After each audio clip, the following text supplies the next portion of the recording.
Hello, everyone, and welcome to the NWO show, your source for all things New World. It's a special event today for more than one reason. Today, as a channel, we're celebrating our 3-year anniversary of the NWO show. It's 3 years of development of New World specific content. For those keeping track, that's 2 more years than it's been out. So, kind of an awesome one. We From our first episode right up till today, we can say that we've been there for every single part of New World's development, including all the way back to the TwitchCon announcement back in 2016. So it has been quite the road getting here. And as part of the celebration to get here, we also have a couple of guests breaking with our normal train of thought. We're joined today by Katy Krasinski and David Verfaeli, of which I'm pretty sure I just pronounced your name wrong. Both of them. No, you did pretty well. Kaczynski. Kaczynski. So close. So there close. we go. That's okay. So- That's a throwback to our first dev update because I think that Greg, who was hosting it at the time, called me Katy Krasinski. So So close. So throwing close, it back. Yeah. We'll roll that. That's a deliberate throwback. How about that? Yeah. Perfect. Yeah. You guys probably recognize them from the New World dev updates. They are a part of the Amazon New World development team. It's great to have you guys in our corner of the internet tonight, and welcome to the show. Thanks Thank so much you. for having us. This is Great awesome. to be here. So, one of the things that we love to do as a stream is we love to talk about the gaming industry as a whole. We like to get to know the people behind the role. So in your own words for the audience, who are you and what is it that you do for Amazon? And we'll shall we might as start well? with Katy. Yeah, that's a good call. Okay. All right. Yeah. So I'm Katy, and I have been at Amazon for coming up on 6 years, and I've been part of the New World team specifically for 3 years. My current role on New World is a product owner for Live. So what that means is I make kind of big decisions regarding the actual active live game. I have a difficult time telling people what I do, and I've held 3 different roles on the New World team in my time with this team, and each time it's difficult telling people what I do, just because if you're not in the studio day by day, it can change. So yeah, that's me in a nutshell. So Nice. to dive into that more, what kind of decisions fall on your desk basically? Sure. So when there's a high priority issue with the live game, so say we're seeing that there's a lot of drops that happened before. We had a lot of drops coming off of some of the magical beasts in Aeternum, and we had to turn that off temporarily until we got a fix in. So that's a decision that my live ops producers run up through me to make sure that they've checked all of the boxes. We've tried every other opportunity besides turning something off in the game before we make the decision to pull the circuit breaker, which is what we call that. So it's decisions like that, but then it's also fun because those aren't fun. It's also fun decisions like, are we going to run an event for X amount of time? Do we want to extend an event? When do we want to do some interesting like double XP stuff or 1.5 XP stuff, as it is with some of the crafting things that we do? So it's really all about the live game. I have release managers, live operations producers reporting indirectly to me. And then I also am like dotted line to our community team, our customer support side, our network operations center. So there's a lot of different business lines flowing in through my role. And then I'm just making sure that it's all running smoothly. All right, sounds great. Awesome. Sounds great. And Dave, how about you? So I'm the creative director on New World. I actually started out more on the combat side. So I sort of cut my teeth doing the combat on New World when I first joined the team. Then worked on AI a little bit. Now I work with most of our design leads to try to make sure like it's a cohesive game and it's a fun game. So on the New World team, we have lots of different teams. We have a combat team, a progression team, a quest team, a world team, all these different teams. They're all sort of focused on building their part of the game. One of my jobs is to make sure they're all sort of working on something that makes sense together, that they're thinking about how choices on, progression may combat. Like if progression adds this new reward, it might break combat or it might break AI. So making sure that, the game is cohesive and that everyone's thinking about all the different parts together.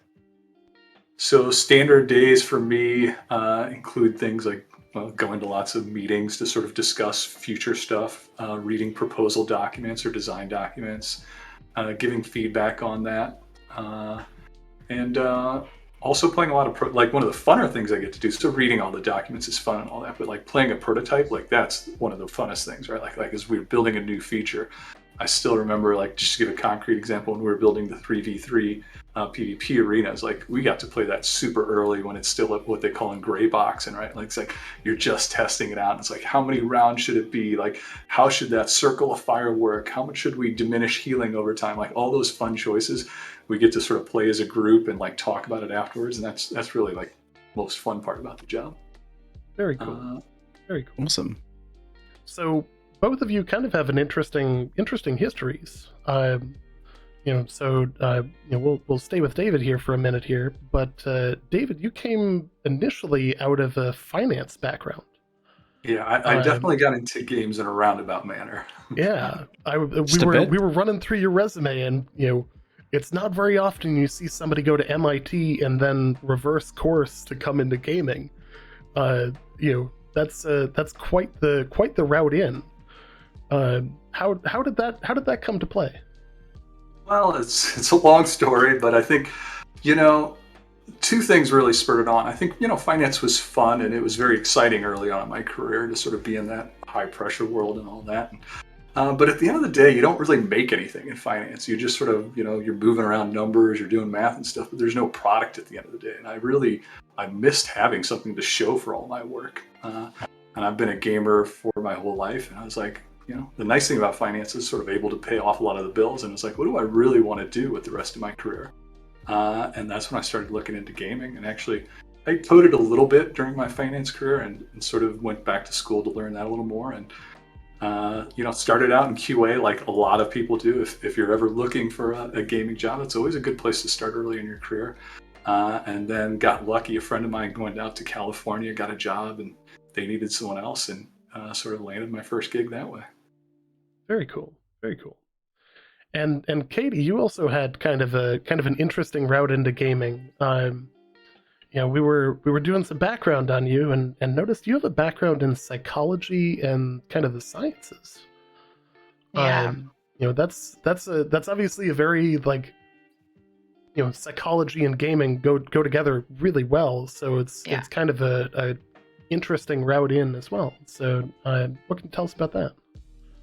Yeah, so I call myself a late bloomer when it comes to my career, because I had to try a bunch of different industries and a bunch of different things before I landed at Amazon. So I have a degree in psychology, and when I started at Amazon, I got to put that to use on the website side, call it the consumer side, where the last role that I had over there was running technical operational readiness for peak events like Prime Day and all of Q4. So ensuring that like 25,000 engineers had everything together to meet that increased traffic. So it was really exciting and fun for like 4 days.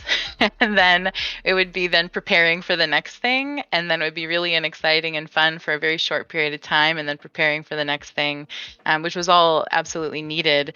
But for kind of the same reasons that Dave moved into games, that's why I moved into games, or why I looked for the opportunity, I should say. So within Amazon, I noticed that there was a release manager role open, and I saw that a lot of the duties or responsibilities was very similar to what I was doing for the consumer side. And so I probably had no business applying to it, but that's how I approach every opportunity. If I have no business doing it, I would love to try and see if I can do it. And I had to go through a lot of interviews, actually, more than you normally have to go through when you transfer internally at Amazon. So I had to go through a lot. They wanted to make sure that I was going to be a good fit. My skills would be a good fit. I was in the right mindset for games. Asked me, obviously, which games I played, because you can't join unless you played a game. Just kidding, that's not true. But it does help, especially for a release manager, so you know like what kind of things you're looking for on both sides, like what we want to package together and what we're going to ship out. And that was during alpha. So I got to kind of grow my legs underneath me in the alpha phase as a release manager, and then the release management team got bigger, and so I became our lead release manager, senior, and then because it was alpha, I was spending a lot of time talking to players in game, making sure that we were headed down the right path, that, you know, if they were complaining about something, I wanted to know what was the root of that. And that's kind of where the psychology comes in. Sometimes you get mad about one thing in particular, but there's really like an underlying issue there that's the actual thing you want to get fixed. So I started bringing that information back to the team so that we could get all of that done while we were in the alpha phase. And so I just kind of naturally grew into like the live role. And then when the opportunity became available, so we opened an actual role for the live product owner, I raised my hand and I was like, I think I do have business applying to this. I think that this is essentially what I've been doing, and I would love to like expand that role and really dig in more, which is essentially like connecting the players to the game team. And so that's how I got to where I am now. Awesome. Yeah. Very cool. It's always great to see the background behind the people and understand, you know, kind of the psychology of where people are coming from. So it's great to hear that happens in not just the gaming industry. I know for me that's also happened. My normal job is an emergency manager, and I can say that I fell backwards into it by complete happenstance. So it's always kind of cool to see, you know, how people got to where they are in their career. Because 9 times out of 10, I feel like it's not the initial thing that they were aiming for. And I think that makes the trip all that much more fun. So in the end, it culminated with both of you ending up at Amazon and working on New World. So let's get to talking about New World specifically.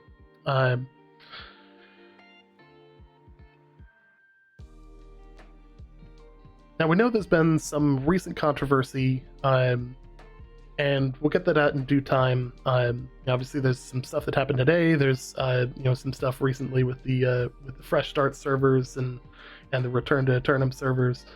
But let's take a look back at one of the more recent expansions to the game, Brimstone Sands. Obviously, Brimstone Sands is a colossal addition to the game, not just in raw area added to the map, but new points of interest, new mechanics, tons of new NPCs, and of course things that have nothing to do with the new area as well were added in terms of the new player experience and all of that. Not to gloss over the quality of life improvements as well, because those were numerous and very, very welcomed. One of the interesting things from the player base perspective is always, the population, how many people are coming and going from the game. And it's quite obvious that Brimstone Sands was a success on pretty much every metric that the community can see. Considering the scope and scale of Brimstone, it must have taken a significant amount of time. I know, in terms of leaks, I know that we saw initial images leaked almost a year ago. Can you guys speak to kind of the time it takes Just so that people understand the development cycle of some of these larger features, the time it might take to do something like add a new zone. I can start here, and I'm sure Katie's got some fun perspectives also on this one. It takes a long time to make a zone. I didn't just flat out, like, there's all the area, there's quests, there's rewards, like the amount of things that come with a zone. And we always want to have an expedition in our new zone, a settlement. If you haven't been to the settlement, New Corsica, it's fantastically beautiful. So all this stuff takes a ton of time. The other thing people don't sometimes think about if you're not in the biz, so to speak, is all the iteration and testing time that it takes, right? Like, so first you build something and they're like, this is super cool, this is done. And then your QA team gets in, they're like, whoa, you got a lot more work to do, and there's like a whole nother layer of fixing to do. And then we play it and we sort of want to make it better, right? Like, we're, everyone's sort of an artist and has a natural desire to, like, well, this is really good, but if we did X, Y, and Z, it'd be even better. So it's, there's a large amount of time to just build it. But then once you get that first build, you want to iterate, you want to fix bugs and all that stuff. And that continues to take a lot of time. Yeah, and we got a lot of information at launch that we needed to implement into the zone. So one thing that we want to make sure that we're doing is listening to players. So when we started hearing feedback from the live game on what people wanted and what their concerns were with Aeternum as it was, we wanted to make sure that that wasn't the case for Brimstone. So when Dave's talking about, we think we have it, we think it's really cool, we're really excited, and then either we play it, we get feedback from live, our QA team, or our server team, who also is like watching everything that we do, making sure that we're not making things fall over. All of those can result in us having to not go back to the drawing board, not go back to like the design doc, but go back to specific pieces that can take a while to develop. So when we do that, we need to then kind of push out the time that we're going to have that ready for players. Yeah, a specific example of that is what you're talking about, what we call the revamped starting experience. Like, we got a lot of feedback on that starting experience and wanted to make it better. But then that also made us go look back at Brimstone and go, well, we don't want to make the same mistakes in Brimstone we had made in those early areas. So then we redid a bunch of the quest line and quest pathing. We added some cinematics. Like, we boosted the quest experience in Brimstone so it matched pace with the sort of revamped starting experience. Yeah. And I can say, as somebody who's played the game since early Alpha 1, the view from my side of the fence in terms of seeing these developments over time and seeing the amount of listening that AGS does is actually really refreshing. We don't want to necessarily compare you against other studios here, but like, I can say that you guys are far and away leading the pack in terms of listening to what the players want. I remember the feedback from launch and being able to see each of the major feedback points get checked off in the releases since launch, and it's been really refreshing to see. After years of playing other MMOs, it's really kind of a cool experience. So in terms of the long-term development of Brimstone Sands, what does AGS see as the primary lesson learned that enabled Brimstone Sands' launch to be as successful as it was? Katy, why don't you start on the actual launch of it, and then I'll talk a little bit about some of the design of it. Well, yeah, so one thing that it's kind of technical and it's just the live piece of it. So what allowed it to be as successful as it was from the live perspective is we were prepared for the number of people that we thought were going to show up, and then additionally prepared for some people that we didn't know if they were showing up to the party or not. That's a lesson from launch day, from our first free weekend in 2021. It's kind of like the Goldilocks challenge, right? We were too cold, then we were too hot, and now we're just right. So finding that just right, and then putting in like automated mechanisms like the automated shutting down or locking a server from folks creating new characters or transferring into it. And then we have an auto unhide. So when there's no other space available in the region, you'll immediately see another world pop up. So those were all things that we had implemented ahead of Brimstone, so that you didn't have to rely on humans to move slowly.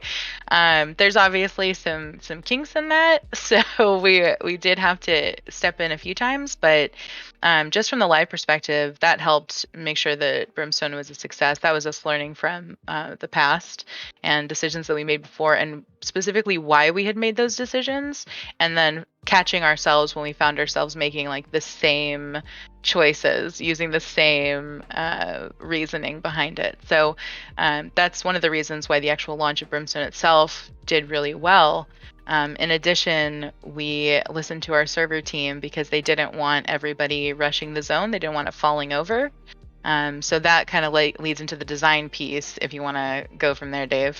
Yeah, I know. That's where the so-called the beloved suntan lotion quest came from.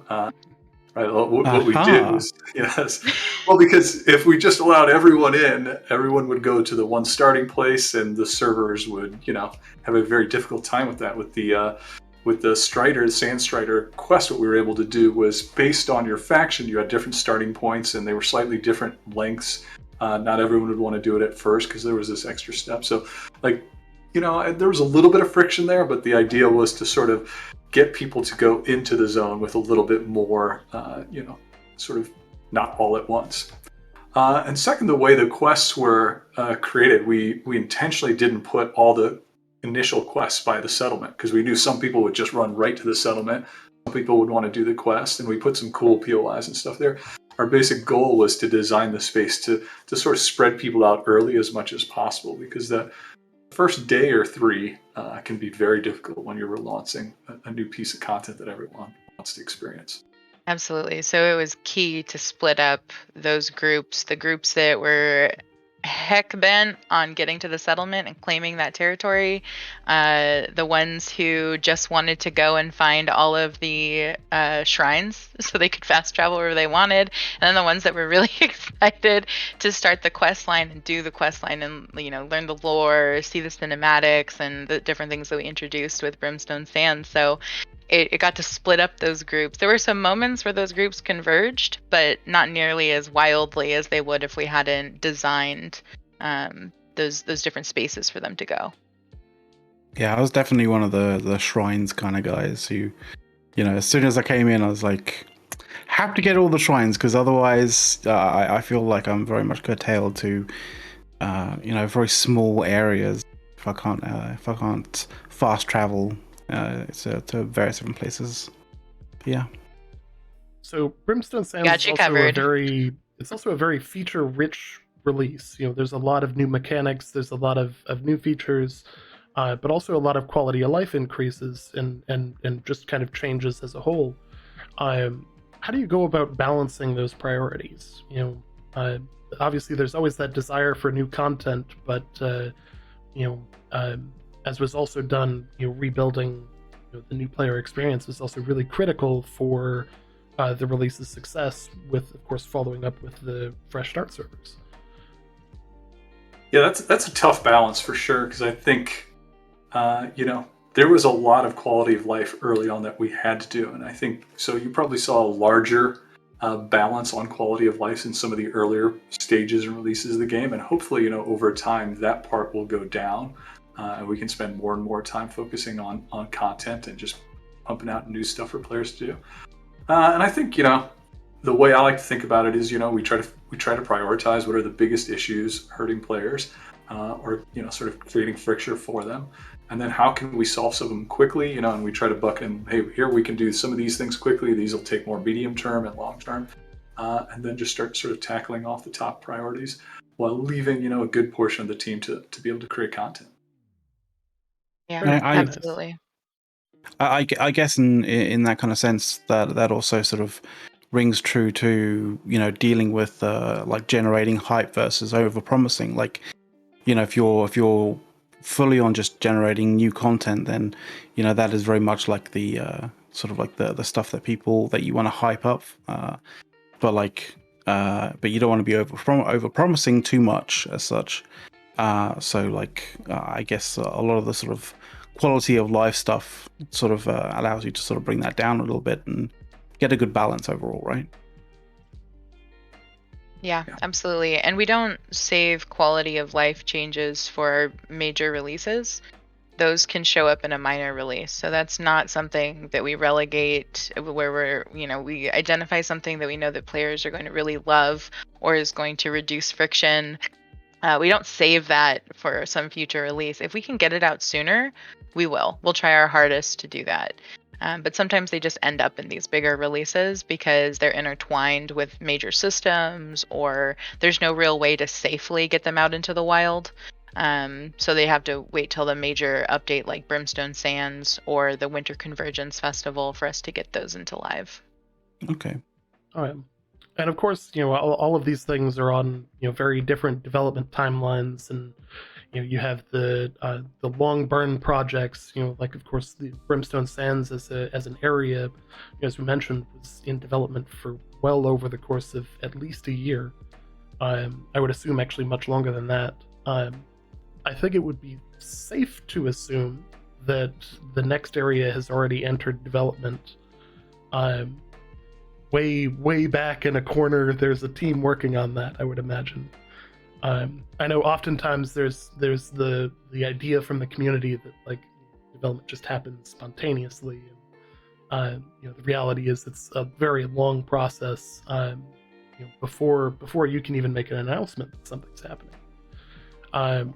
Develop can happen spontaneously. Like, let me just put that out there. It can, but not for a zone. Yeah. That's one thing that is absolutely not something that we're just like, let's create a zone right now and it's out in 6 months or a year. It takes time. The ideation piece of it takes a very long time.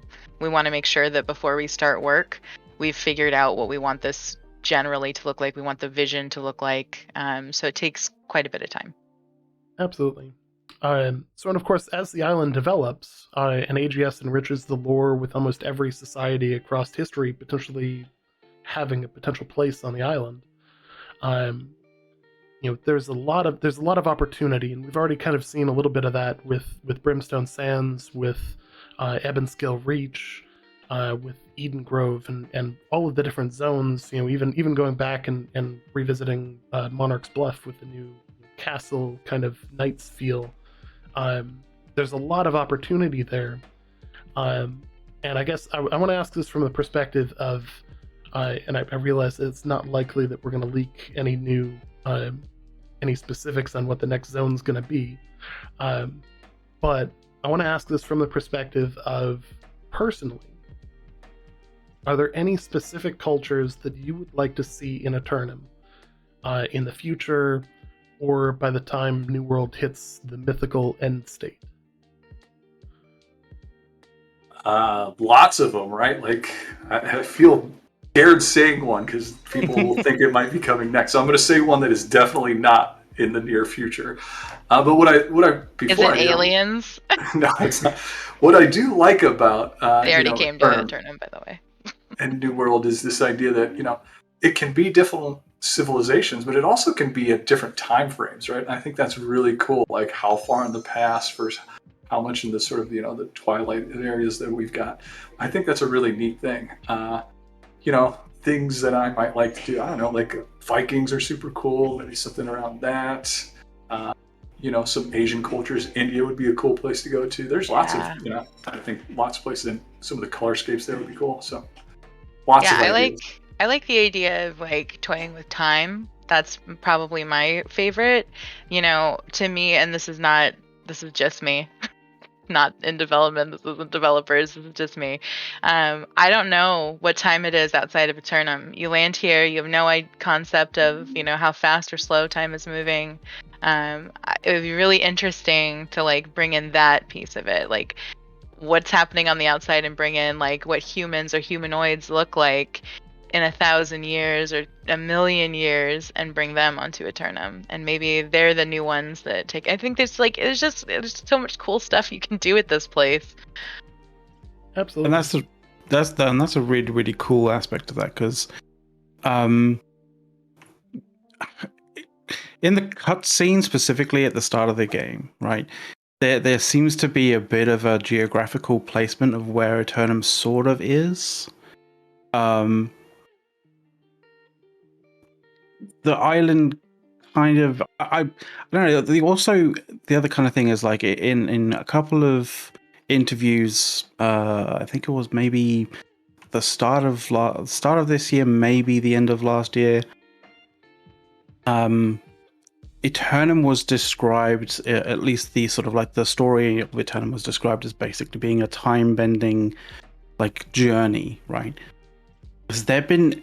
Has there been any mention inside of AGS of the island being something equivalent to the the Bermuda Triangle, that kind of thing? Yeah, I mean, I think the island is a fictional place, obviously, but we like tying into these myths of like the Bermuda Triangle, and a place where time is distorted, and a place where ships crash. Like, I think we call it shared equity, sort of like tying into those other myths that people are familiar with. It's like a shortcut to get people up to speed on what Aeternum may be. So what I'll say is it's not the Bermuda Triangle, but it's definitely intentionally, we borrow some of the equity from those myths to sort of get people to understand what we're creating. That's really cool. It definitely creates a lot of an atmosphere where the island could be anywhere at any time kind of feel. Especially with the initial thought. You look at the map and you think, oh, it's off of Europe, maybe halfway between Europe and America. But then you've got the Ebonscale Reach component where they made it there, so that would be quite the trip for them. So is it always there? So that's kind of a creative way of meshing in a lot of really cool story and really great lore and just opportunity for the game in the future. We like to say Aeternum is just over the horizon from wherever you are. Is that what we like to say? That's a good way to put it. I just made that. That's a good way to put it. Yeah. So here's an interesting kind of thought. Like we've heard of the mythical ghost ship that people see every so often, right? Like, is that kind of maybe sort of something sort of like phasing in and out of the area of Aeternum? Are we going to potentially maybe see not just a sail ship, but maybe something a little bit more modern, or like the sort of like the silhouette of something more modern, and then it disappearing out of nowhere? What great ideas.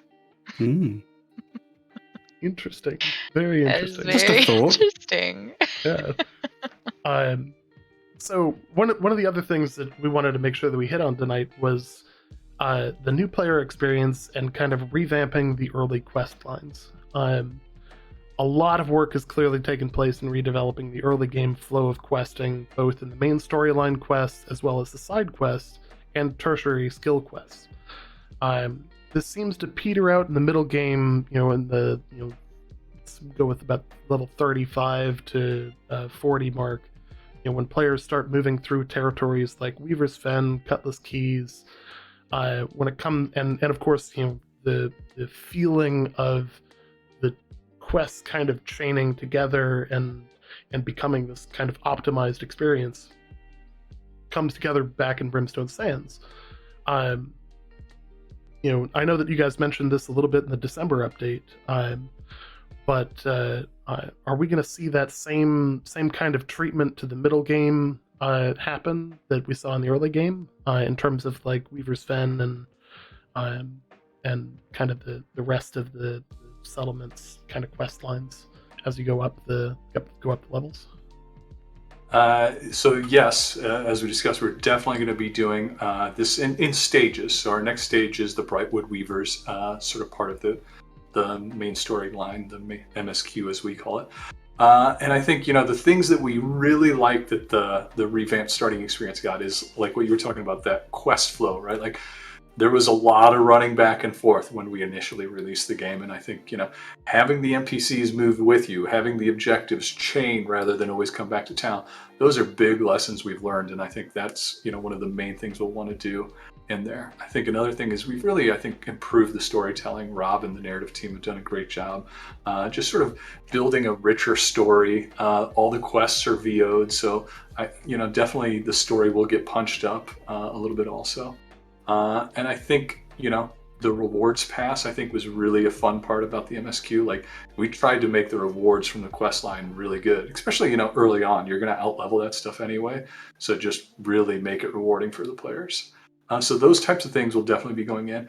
We'll probably be doing a little bit less of or not doing complete revamps of settlements, because I think a lot of those areas already have a lot of unique visuals, right? One of the reasons is, Windsward, Everfall, Monarchs, that whole area all looked a bit the same, so we wanted to differentiate it.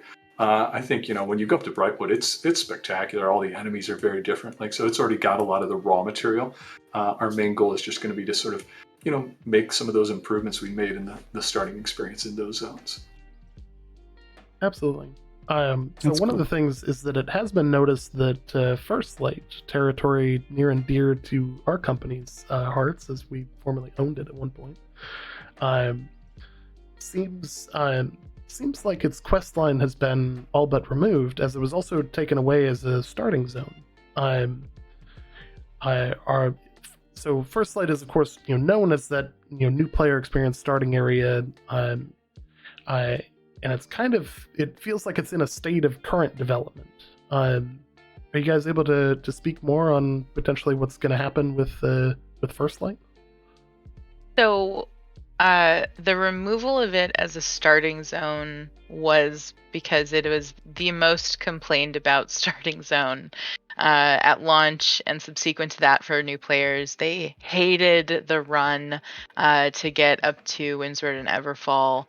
When we looked at data, we're Amazon, we're a data-driven company. When we looked at data, people were abandoning characters that were created in First Light. So we wanted to do a solid to the players and just have them start in a starting zone that they wanted to be in.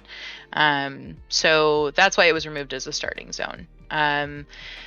We are looking at all of our zones that don't get a whole lot of love. And seeing if there's something that we can do to, zhuzh them up a little bit. Part of that is, like Dave had talked about, adjusting the MSQ to make it more punchy.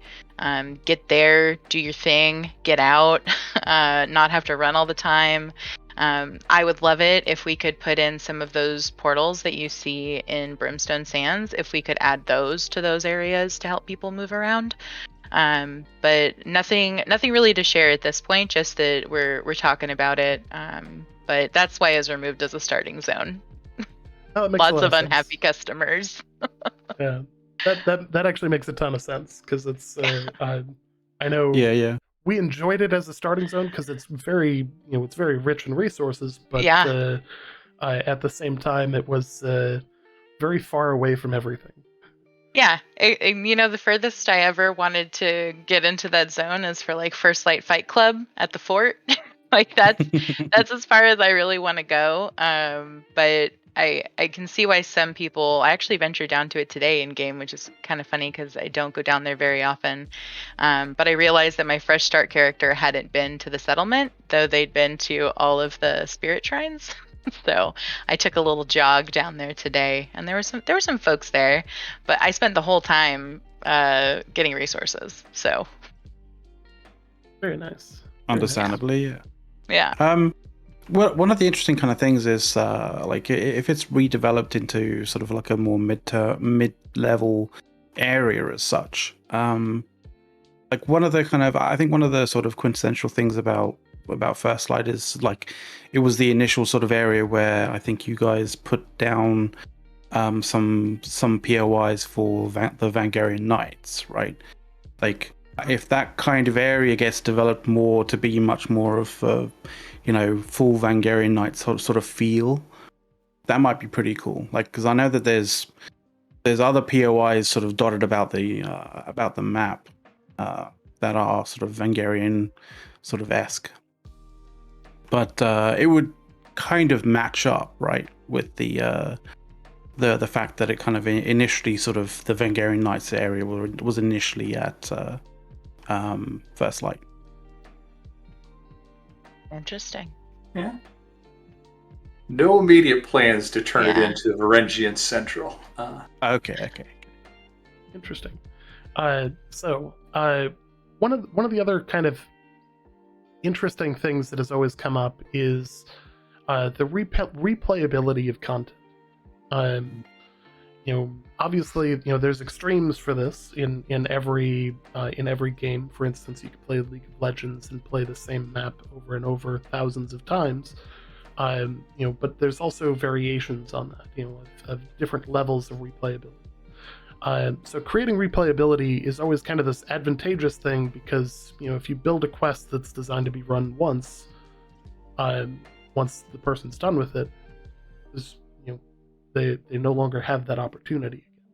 So seeing things like Amerine and Starstone get reworked into a late game dungeon, which, being fully honest, I used to play on my level 60 fully leveled with transient recovery greatsword, going to town on Amerine runs, just power running level 20s through. I was really happy to see that got brought into the late game as well, because it's really a fun dungeon. Has there been more thoughts about reusing some of the more early game or mid game content and bringing it into the late game as replayability or kind of quest lines that may be able to be repeated or things like that? Well, we're always looking for replayability. I think, within zones, we now have all the world boss events that give you other reasons to go. We obviously still have the corrupted breaches. So, and I really like some of the changes we made with the elite chest runs in Brimstone to add like more chaser items to the chests, and obviously the golden scarabs, like to give you reasons to repeat that activity. So we're always looking for that. And I think, like you said, what I like to call Star Mine, the combination of Starstone and Amerine, I think is a great example of that. And I think, we're going to look for more of that. And I think we've got some fun content out there, and finding new ways to use it, I think is definitely something. I think, Mutators was a very early example of this, right? Like taking the dungeon, adding those different curses, the affixes, and sort of scaling it, I think was a great way to sort of get more mileage out of the dungeons. And we'll continue to do that. But like you said, it's also a tough balance. We don't want to you can get you can get stuffed with it, so to speak, so like you got to find that right balance where there's enough change and you don't reuse stuff too much. Otherwise it gets a little repetitive also. Yeah, because we've never been accused of being repetitive with that. Yeah. That's why we are very sensitive to that, because that is something that we heard a lot of very loud feedback on. So when we do stuff like this, we want to make sure that it feels new, even though it's using reusing some of our older ideas. I really felt nostalgic about the Starstone mashup. I thought that was super cool. I remember turning the corner and being in Simon Gray's cavern, and I was just like, what? So excited. It was so cool. And then I was like, I think I posted, I was like, can you be nostalgic about something that like came out a year ago? Because I am. This is amazing. This is so cool. And I think that like getting that feeling out of it is what we're trying to do, what we're trying to go for, or like similar feelings instead of, okay, that's a reskin. Okay, that's what we want to do, like moving forward. You might see some stuff that's a reskin while we do it, but we're trying not to. You're going more for like a twist on a familiar thing. Yeah, exactly. Yeah, absolutely. And that's it's a great way to especially the Amerine Starstone mashup. It's the perfect way to bring content that you had already with just a small twist, and then it's fresh and new and just kind of everything you already want, everything you already had, but you knew you wanted something else out of it too. So, So when it comes to the late game activities, how does AGS see the activities of endgame players? Is it just game modes, expeditions, open world, goal-oriented territory conquest, or is there more coming for the end game to do in places like Everfall, Windsward, Monarchs, and some of the others early zones? Or is the goal to kind of keep them out of those zones? I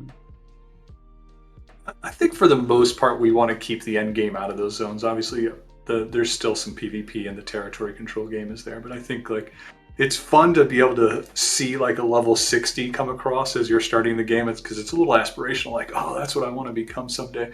But at the same time, you don't want to be competing for kills and resources all the time with that also. And I think it's also nice to have a progression over time, right? Like start in an area and you'll notice a lot of the map sort of moves upward as it gets more difficult. And I think that's a nice feeling to get to graduate to new terrain as you level up also. Absolutely. Yeah, I think there's definitely a kind of a balance to play with regards to kind of keeping some space between the end level players and like beginner players, especially when it comes to resources, like the sort of entry level resources. Because end level players can run through those resources very, very quickly, and it does produce a bit of a problem when those resources are depleted so quickly. Yeah, I think there's some pros and cons to it. Our goal and hope when designing that system was, in a lot of games, end game players have all the money and starting players have nothing, right? And in New World, we've tried to make some deliberate decisions to change that, right? Like one of them is quests give a ton of money in New World, right? And you get most of the quests early on, whereas you have less later. Another one we intentionally designed was, the way crafting works is that the higher end crafting requires a lot of the lore and materials, and that's a good way to sort of funnel some of the excess cash. Like we hope that it isn't worth the time of the level 60 to go out and chop trees. Instead, buffalo coin to the Lobie tree farmers down in Everfall, and that's a way to sort of transfer gold from the end game to the early and mid game players. There are a lot of level 60s though that like to chop down trees.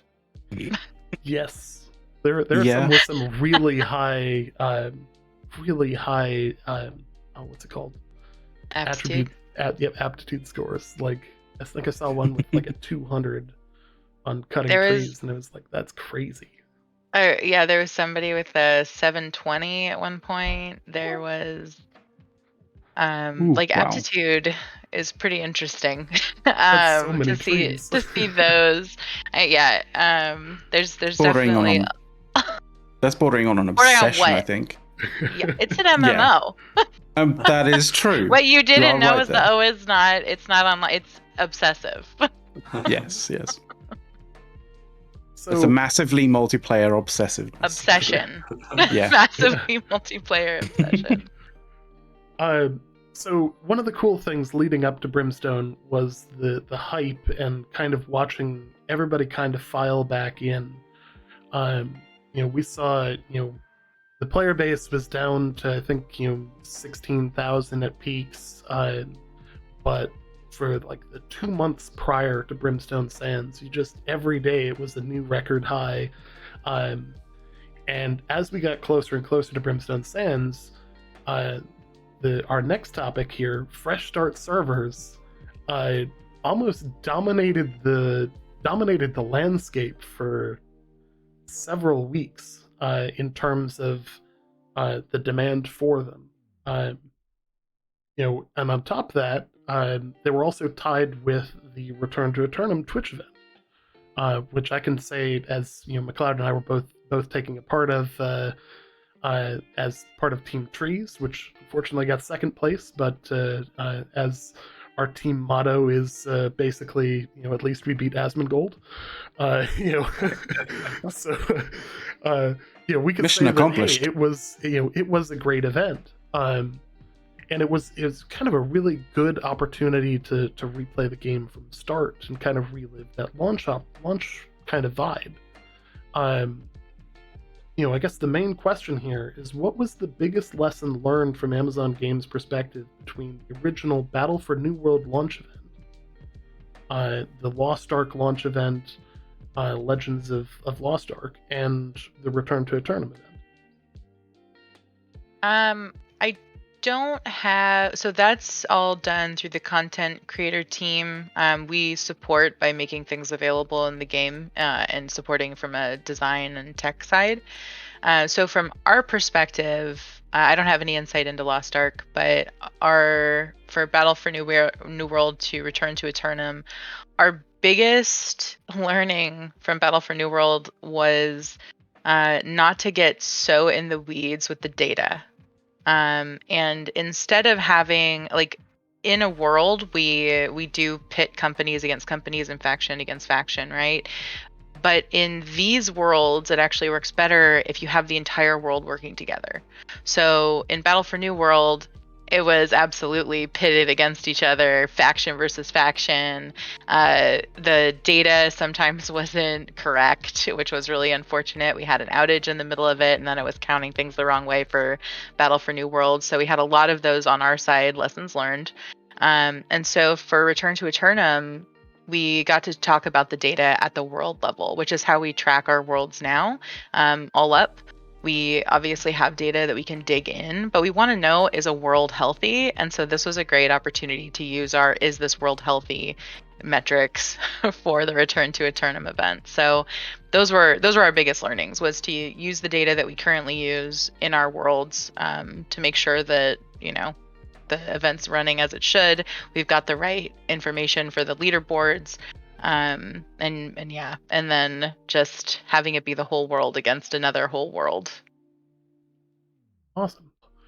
Since the Return to Aeternum event has been over for a couple of weeks now, what were the major lessons learned from the most recent event? And is it a style of event that Amazon Games might want to recreate in the future based on its performance? Again, I don't have too much insight into the event itself. That's run by a tangential but related, but not our team. But I do know that one of the outcomes of it is that we want to look at more event server related events in the future. So currently all of our in-game events take place on your world with a build change or a config change. But you don't have to go anywhere to do anything. And everything that happens on your server stays in your server. So this made it very interesting to talk about future event server-based events in the future. So I don't have too much information on what those plans are. I just know that now people are rearing to go on shorter term events. We're not quite there yet because there's some stuff that we would like to have happen instead of you having to make a fresh character to join these, unless that's the whole point. We would want to find a way for you to bring your character over temporarily. So there's a lot of logistics related to that. So nothing as far as like having this in the near term, but that is part of the conversation. Absolutely. Naturally, I can say as a content creator, the event was a huge success for us. Obviously the metrics for Amazon are probably something in the ballpark of did it increase Twitch interaction? Did it get more minutes watched and really help promote the game? I can say as a content creator that participated in the event, it really worked out well for us. We did a lot more live streaming during the event. Normally we run shows like this where it's talk show content, but we ran a lot of live streams and we gained the better part of 1,200 follows in 5 streams. Oh, awesome! Wow. Which for a relatively small channel is a huge bump. Wasn't quite enough to get that Twitch partnership yet, but we'll get. We're working on it. Yeah, we're working on it. So let's talk about a little bit of the recent controversy with the RTA servers, and I think this is a great opportunity to kind of talk about what these servers are, why they are the way they are, and maybe go into why they may have been considered for something else. It's been noted that there's been a recent postponement with the Fresh Start server merges specific to the 4 Return to Aeternum servers, with the controversial suggestion that the plan was to merge those RTA servers into legacy servers in their respective regions, with the reasoning given that the overall economic state matched with the legacy servers better than that of the Fresh Start servers. The Return to Aeternum servers are seen as, and we're told by AGS that we should consider them as Fresh Start servers, yet planning to merge them into legacy servers directly seems to contradict the strong wording that wouldn't happen. How could a Fresh Start server with an artificially limited population and an age of only at most a few weeks come even close in statistics-wise to any current legacy server, with multiple additional server populations merged into it and up to a year's worth of gameplay and historic item accumulation? Very curious to see kind of overall what the logic was behind that decision. Yeah, it was more about the behaviors on those servers, not that the economy was a one-to-one with a legacy, but the behavior patterns of funneling everything to a few individuals on the server that more closely matches legacy servers. That being said, we did call these Fresh Start worlds when we opened them up. So while content creators, I believe, were told that they weren't told anything about a merge, but they were told that it would open up for transfer out, and the only place they could transfer to was legacy. That it just was something that we decided that we needed to investigate further, because the people who joined after we opened those up, those folks did not get that message the same as the creators did. So it's unfair to them for us to make this decision quickly instead of looking at the data again, seeing if there is an appropriate merge partner in Fresh Start Worlds first, before we make a decision on whether or not they're going to go to an appropriate Fresh Start World partner or to legacy.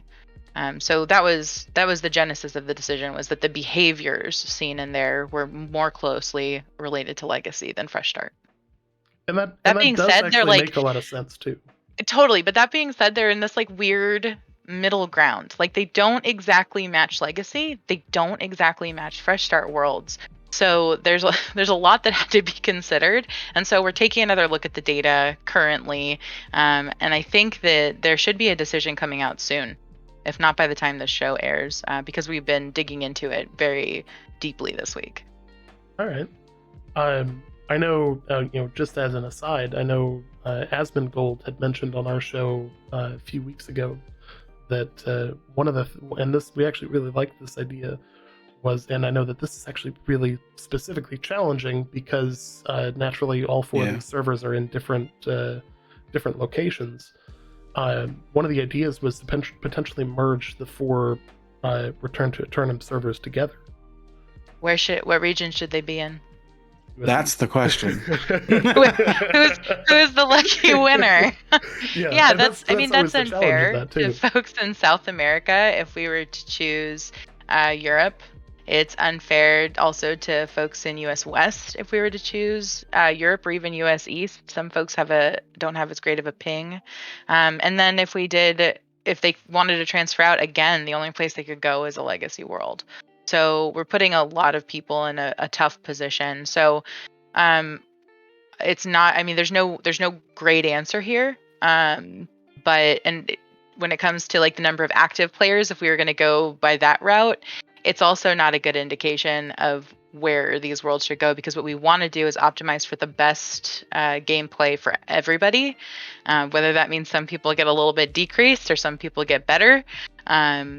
There's just no way. We did review that. We looked at whether or not we could merge them all into like US East, which is what we have the PTR on, but we've looked at pings related to that, and it's not great for a lot of folks. And then we would just be essentially forcing their hand to transfer to a legacy server or abandon that character, which we don't want to do.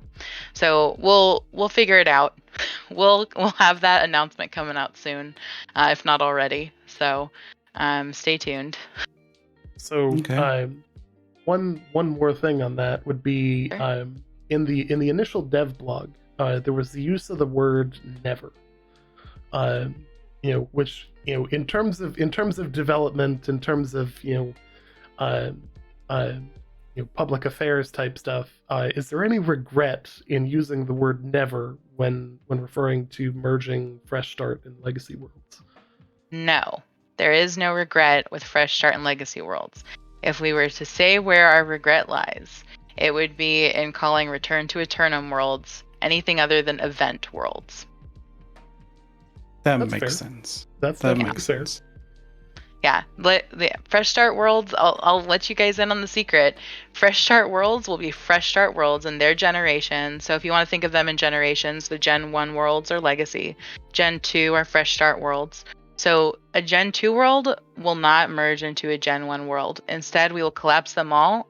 And if there's ever a time where there's one Gen 2 world left, that one will just be set to die while everybody plays on their Gen 1 characters, and we'll move folks off of that world like we did before, where another cool thing we introduced with the Brimstone Sands update was if you haven't touched a character in a long time, we push you out to the main menu to transfer to a different world from there. That would be what we do. It's our hope that Fresh Start worlds, that the Gen 2 worlds, they'll stay alive forever. That's what we want from them. But we would rather have them die than merge into a legacy. You can quote me. Okay. Rather let them die. I like it. So an interesting follow-up to that would be, with the idea of Gen 1 and Gen 2 precludes the possibility of a Gen 3. Is there a potential for new fresh starts or a new type of server down the road? Nothing's off the table. We don't have any plans for that at this point. But we obviously want to leave the future wide open. Kind of an open-ended book in that regard. Totally. I mean, this is an MMO. Depending on what's happening in the real world, what's happening in Aeternum, how players are playing that year, that week, that month, we may adjust some plans in the future. But as far as right now, we don't have plans for Gen 3 or another Fresh Start World initiative. Okay. So, considering that we're talking about mergers, specifically here, there does seem to be something like there seems to be various parts of the player base who often get quite upset about sort of, the way mergers happen, the way, servers get locked in various different ways, shapes, and forms. Is there efforts to make mergers happen sooner to prevent low population servers from suffering like content droughts in the short term? Yeah, I mean, we're always trying to get faster at merges. We don't want to move too quickly because sometimes there's outside influences that pull players from the game temporarily and they'll come back. And what we don't want is for them to come back and they have to sit in a queue for a long time. So for sure, we've been getting faster. I think last year, you guys were around for that. We had very slow merges. There were some technical issues with merging at the time, and some newfound issues when we tried to merge. Or when we were doing our testing for trying to merge. So those ones took forever. We're not happy with how slow we were to respond with those. We tried to keep everybody updated on why we were being so slow about it and what we were doing. There were some persistence issues that delayed for a while. There was what to do about conflicts with people having two characters on one world, which we hadn't accounted for because we did not plan for people to have more than one character on a world. We didn't want that. So there's things that we had to change on the fly, and on the fly, unfortunately, like we were talking about earlier, can sometimes take a lot longer than we expect. This year in 2022, we were able to complete merges pretty quickly. From the moment that we saw that populations were declining, we managed to get out comms on it and get those worlds merged. So if you look at year over year, we've drastically decreased the time that's taken us to do merges, and we'll keep getting better. Okay. But Okay, so coming to the to the subject from another kind of angle, another perspective on this. A lot of the time, like, and I understand that that AGS is a very sort of data-driven sort of company, especially when it comes to sort of these sort of decisions. But there is a sort of a human element to sort of moving populations around, sort of merging populations together, sort of preventing populations from moving around, that sort of thing. But it is a human, especially when it comes to an MMO, it is a very human thing to be wanting to play with your friends as such. And especially maybe wanting to not play on the same server as a group of people that you may not enjoy playing. Some scenarios have like cropped up and occurred where, the particular region in question only has 2 servers and it gets merged into one. Is there any potential possibility of like AGS sort of, or you guys essentially sort of maybe keeping 2 servers alive rather than just merging the final 2 servers in a region into one, just to provide people that kind of that choice? Yeah, I hear you. So you're going to have people who want to be on a server that has lower population, and you also have people on that server who want to participate in Outpost Rush, who want to participate in arenas, who want to join game modes that require, a fairly large amount of people to join up in order for those queues to pop fast. And you can't get that. That's one of the metrics that we look at on the world population. So each world has its own health line, and one of the things we look at is how long it takes for an outpost rush to pop, how many invasions they've managed to win, how many wars have popped off where where there were 50v50 or close to it, like signups, right? So we're seeing what the health is of not just a few folks, and I don't want to discount their feelings because obviously we want them to have the best gameplay, but there's also a lot of people on that world who want the opposite, who want to get the merge and want to go into that other world because that's the game they play. They want to do Outpost Rush. So we're in an interesting place because we don't have cross-world game modes yet. We'll have in our roadmap, we said that I think in the summer we're doing cross-world Outpost Rush. So these decisions will be less difficult when that happens. And unfortunately, we just can't make promises that we'll have 2 worlds in a region if there aren't enough people to populate 2 worlds. That being said, like I said, there's a bunch of different metrics. I just named a few of them that we look at to determine a world's health. So if we determine it's unhealthy, then it goes into a complementary world. Meaning we're not going to, this was another thing that we had lessons learned, we're not going to merge a world that has, 40% syndicate with another world that has 40% syndicate. We're going to try to even things out a little bit so that folks who are interested in PvP have the opportunity to PvP. Okay. And not being presumptuous about anything on the roadmap or anything sort of further on down past the current sort of like roadmap for 2023, but like I imagine getting that cross world sort of play with OPR that may end up actually being extended to other game modes potentially. I think we are definitely looking at that, right? I think, as Katy said, there's big benefits to having larger pools for matchmaking and just getting into games quicker. And that obviously is important for OPR because it's one of our bigger ones, right? It's 20v20. But, we are working on technology for other modes. It's not 20v20. Oh, sorry. That's fair. That's fair. But like the nice thing as Dave, well is I'm watching you, man. Man. It's all good. Just over the horizon, Katy. That's right. but the nice thing about it is like that sort of tech will help with players on those low pops being able to enjoy the game modes that they want to enjoy as well. Absolutely, and that is definitely part of our conversation. When not just when we talk about merging, because that's obviously when we discuss it, but when we talk about what type of instance modes we should have cross server, when we talk about how many resources are out in the open world, when we talk about open world PvP, which is like my baby is open world PvP. I'm looking for all kinds of opportunities for another great cleave moment. So I think that it's just until we get to that point that we have all of those cool modes, we just can't make promises about the low population worlds because there's a lot of people in there. There's a lot of people that want different things. Everybody plays this game slightly different. So yeah, even though it's low pop in terms of concurrent players, like over the day, over the week, and over the months, like there's still a significant amount of people.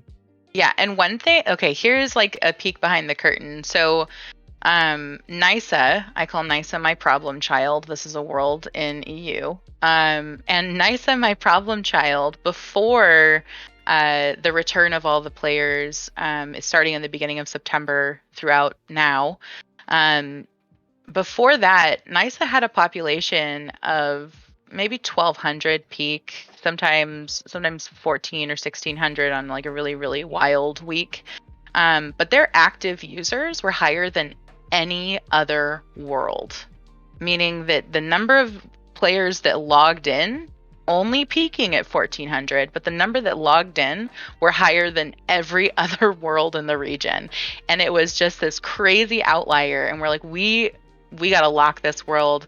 I don't know what we're going to see. And what we saw was crazy queues when everybody came. Like Nysa had like queues that had said it was going to be like years.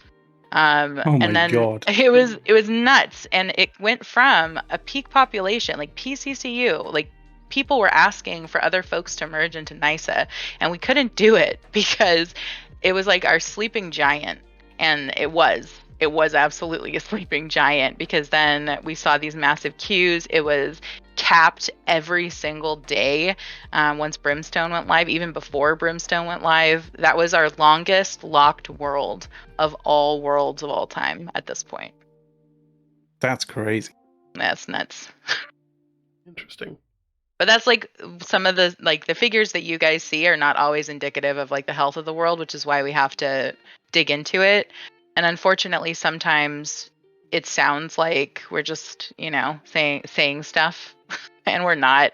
Like I wouldn't merge Nysa before because I saw that there were tens of thousands of active users within a 14-day period, even though it only peaked at about 1,600. And that's always one of the challenges because the player base can, of course, go to SteamDB and see, the concurrent player counts, or they can go to nwdb.info and check out the per server numbers. But we don't have that visibility on the daily active users, and that very often shows a very different story. Especially like coming off of launch. The daily active users was probably, not very different in the first few months, even. Just shorter play times that resulted in lower populations because people weren't on as much. Yeah, and they weren't on at the same time, turns out. There would be people who started their day in the game and didn't end the day in the game. There would be people who logged in the middle of the night where all they were doing was collecting resources and upping their trade skills the whole time. Didn't even use the trading post, just up their trade skills the whole time. That's all that they were doing. Because we definitely wanted to see if they were bots. And they weren't. But it was very interesting to see the different ways that people were playing. I'm telling you, Nysa is a very interesting experiment of a world. I appreciate everybody on that world. Y'all play wildly. So I got two more questions on the servers. When it came to, obviously launch day was a bit of chaos when it came to everyone trying to play on the same servers and not wanting to spread out. And then Amazon handed out the free transfer tokens twice, which resulted in basically the same problem as launch day both times. Anytime you give large pools of people freedom of choice, they all seem to choose the same thing.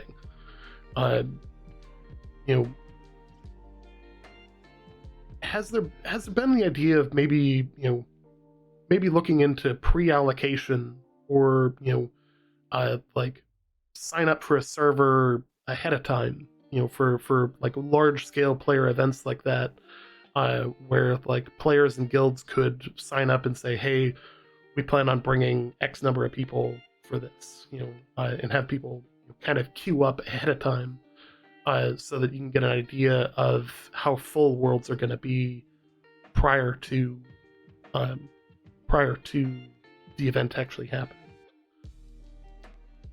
No, not yet. Would it be something that maybe would interest you guys, or maybe it'd be a nice sort of preventative way of stopping crazed kind of server queues, that kind of thing? And For sure. Yeah, it's definitely something that can make it onto the list. But honestly, things like that come with tech, and they come with design. And what we're going to find is ourselves in a room determining if this makes sense for now or does it make sense for later. So it's not off the table, but it's not something that I think they would do in the near term. But again, we don't really have plans in the near term anyways for something like this, but for another launch. But it's definitely worth considering. Oh, yeah. It's always subject to prioritization, right? For sure. Yeah. So, and kind of towing back onto a prior topic, obviously, the cross-server OPR, is the first step among many, for cross-server content. If you had, gonna phrase this in a very particular way, if you had an unlimited budget and unlimited time to work on it, I love it already. Where would you draw the line of cross-server content? Where is that like pie in the sky? Like if we could make it happen,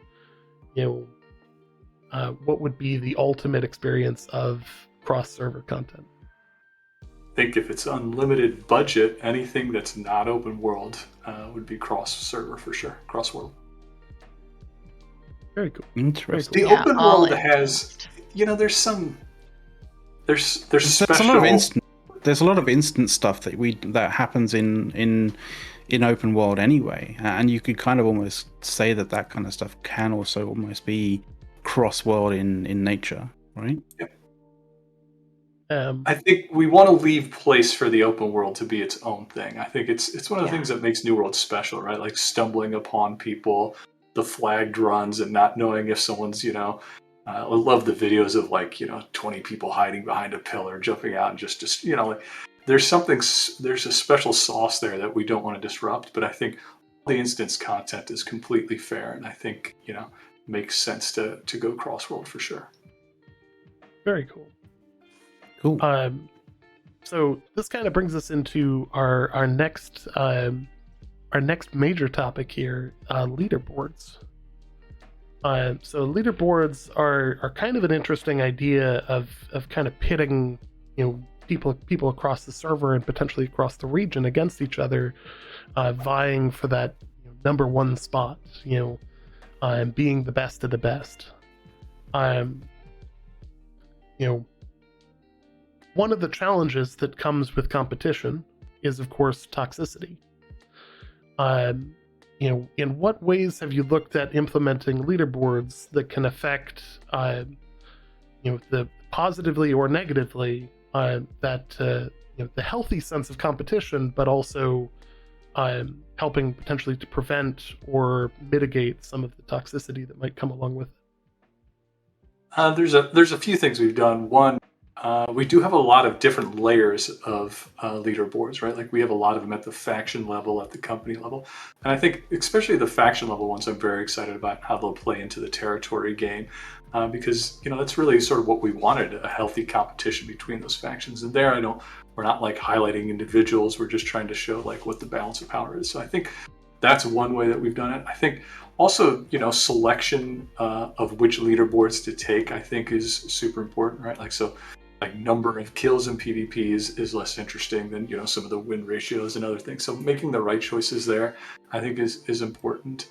And then we're continuing also to just improve and eliminate bad actors in the game. And it's an arms race as they speak, but like cheaters are always in our crosshairs, and if there's people cheating to sort of get an advantage in leaderboards, we're continuously looking at ways to hunt those cheaters down, so to speak, and get them out of the game. Absolutely. Another time we'll probably have you guys have somebody on from AGS to talk about that topic, because that I feel like we could go for hours on that topic alone. But let's kind of push on to the continued idea of cross server content. Is there any effort being made to make these cross region? Where you could potentially say, hey, I'm number one in US East? That's not something we're looking at immediately. It's not off the table, but it's definitely not something that's on immediate plans. Because I find that interesting, because I would have thought that the sort of success of the Return to Aeternum event would have been a good kind of indicator that server versus server sort of leaderboard style kind of competitions might actually be a very interesting kind of way of spurring people, like entire groups, maybe not organizations specifically, but like entire servers to sort of go against each other. I think when a day comes, and again, no immediate plans for this stuff, but if we start having more like server-based challenges, right? Because I think there were some fun moments in that Return to Aeternum event, and then you could see very similar things being gamified and put into just the normal live world, right? Like I have special events where you have to do things. Then I think that's a different vibe, and we would give us another reason to look at cross server leaderboards. But like I said, it's not a top priority at the moment. That's fair. All right. So on the topic of special events, we just finished one and we're starting another. We'll talk about Turkulon first, and then we'll move on to the Winter Convergence event. So initially, I believe that this is out in the public now. The Turkulon event was, and you guys can confirm this for me, was initially an internal office kind of joke. It wasn't meant to be an actual thing until it accidentally was. So there was a designer who had a very high desire to do something crazy with a turkey, and in his sort of spare time made a Turkulon, and but it didn't get, I would say, to the level we wanted the event necessarily to be at first. And I think we've learned over time that events are just fun, and maybe like what we thought we needed for an event was too high a bar, and we were like, this probably isn't ready, we don't want to put it out yet. But it got out into the wild, and now players loved it, right? And I think we learned a lot based on that, and I think we kept the core of the event the same, but I think made some adjustments to the rewards, how it worked, things like that, that I think made it even better this year. Yeah, I think it's a safe thing to say that the events, the themed events for the various times of the year and holidays have been a pretty solid success. I know McLeod and I had great fun in the October Halloween event, throwing the pumpkins, and that was a particularly fun event. From the player base side, of course, it's measured in fun. Like is the event, are we having a good time? Are we enjoying it? From Amazon's side, what's the metric that you guys look for to see whether or not an event is successful? Name. I think fun is important, right? And I think the Balfazoo fights were really fun because they brought in, like you said, new combat mechanics, right? It wasn't just about getting your weapons. It was like, it's actually more efficient to get the pumpkins, throw at him, get him in his down state, right? And I think changing up gameplay like that in those big events is fun and something we learned and we'll be doing more. Yeah, and the way that, we have to measure fun, right? You guys, and when we play the event, fun to me is I'm ready to go Zerg the next Bal. I'm ready to go to the next Winter Warrior. Like, that's my version of, I'm like, that was really good. I like the reward, or I had fun with the group I'm with. Like, I'm ready to go. Let's do this again. If I want to repeat that content over and over and over again, I know that to me, that's fun, which leads into what the data is that we look at, which is retention and engagement. Are we Session seeing time. are we seeing that folks are staying in the game? Are we seeing a dip? Are we seeing an increase? Are we seeing more people than we would normally see at certain times? You're right about session length. Like, all of that are ways that we measure fun. So, yeah. Very cool. Very cool. I do a bit of data science type stuff for work, so it's always interesting to see, the kind of how things are measured and How your all fun that. is measured. How you're turned into a number. Haven't quite distilled it into a very bespoke metric of fun per hour, but Yeah. Yeah.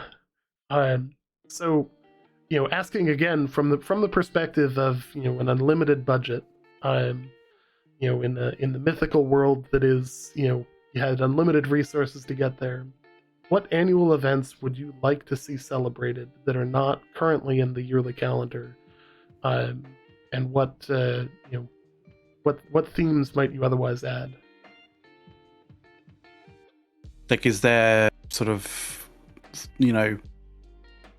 real life kind of themes, real life sort of events that you'd like to see that maybe not even Western sort of holidays or Western sort of events, but maybe something that is celebrated in other cultures, that kind of thing. Yeah. I think Diwali would be a really awesome one to celebrate, right? It's the Festival of Lights. Color, Yeah. and everything. Yeah. So, and then Holi too would be a great one. That's where everybody is, throwing dye on each other. But yeah. Diwali would be super fun because that's when everything's lit up. I mean, during Q4, during holiday, my favorite thing is like going around to houses and seeing how everybody's done up their houses. I would love that level of intricacy in New World. I think that would be really, really cool. I personally would enjoy that a lot. I also like super creepy things. So I would want like something really like creepy to show up sometimes. Like Day of the Dead? No, more like Wendigo. More like Appalachia, like tales of why you don't go out at night or come when somebody calls your name, like things like that. I would absolutely love having something that's like a slight horror element in Aeternum. Those are mine. It's on my wish list. I'm not in charge of creating those, so I can say whatever I want. Well, let's talk about the creative director. What do you think? Yeah, well, I'm not going to I'll talk about a specific one coming up, and that's the Springtide Bloom event. What I like about that, just like the Summer Festival, it isn't based on a specific event, but sort of like some themes that are broadly resonate across the time, right? Like, I think spring is a time of rebirth. It's a time of, and I think those types of events are fun, and we get to sort of create our own stories and narrative around them. And I think, I really enjoyed the summer event, and I think hopefully people will enjoy Springtide Bloom and sort of the special magic we create in Aeternum for that. I do love the maudlin bugs, the haze. I miss them. Yeah. I miss them. I really do miss that summer There's event. certain places in like Restless Shores where there were maudlin bug hazes where I like turn and straight up I'm still expecting them to be there, and I'm like, soon. Oh